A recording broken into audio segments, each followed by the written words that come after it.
is on the verge of a fire sale of hundreds of billions of U.S. debt that could crash Treasury markets already teetering on the edge.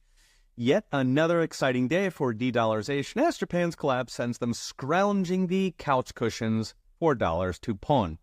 The news comes from the Wall Street Journal, who writes that the state-owned government pension investment fund, which holds Social Security reserves of nearly every Japanese worker, is poised to sell down its $800 billion stack of dollar assets and direct the money to domestic bonds and equities, perhaps in the hopes of propping up Japan's asset markets long enough to limp to the next crisis.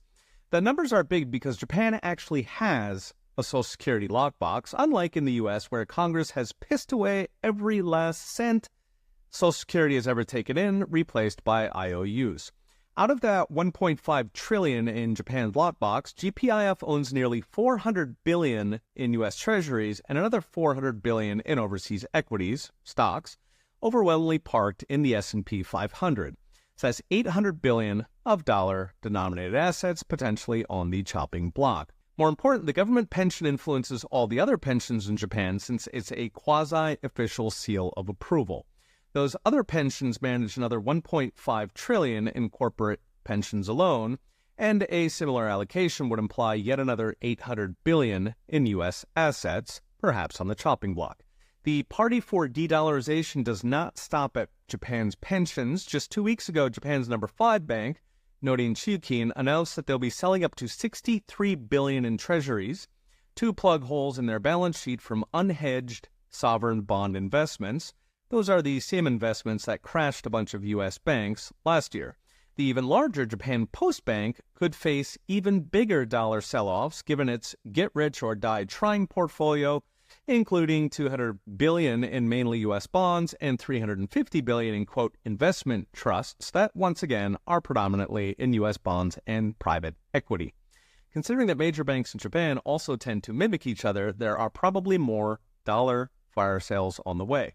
So what's next? Brought to you by Unchained.com. Japan at this point is selling off the furniture to pay the rent. The government is essentially out of ideas, having plowed Keynesian stimulus to its logical conclusion and achieved nothing but a debt ratio of 264%, which is the highest of any major country. In U.S. terms, it would be about $70 trillion. The one thing Tokyo has not tried, of course, is radically shrinking the government, slashing government spending, slashing small business taxes, regulatory mandates, getting the central bank out of economic micromanagement. As for the dollar, if Japan is about to flip to mass seller, that knocks out the single biggest overseas holder of U.S. debt, at a time when the number 2 holder, China, is already selling dollars hand over fist, down by about a third in the past 5 years. And what if there's not enough buyers for U.S. debt? Easy. Prices crash and interest rates soar. We would be back to crashing banks here in America, with Washington's debt service driving towards $2 trillion per year in interest alone. Toss in a coming recession, the open border, and funding all the wars Biden's handlers can dream up, and we could be in for a very bumpy ride. Okay, we'll be watching. See you next time.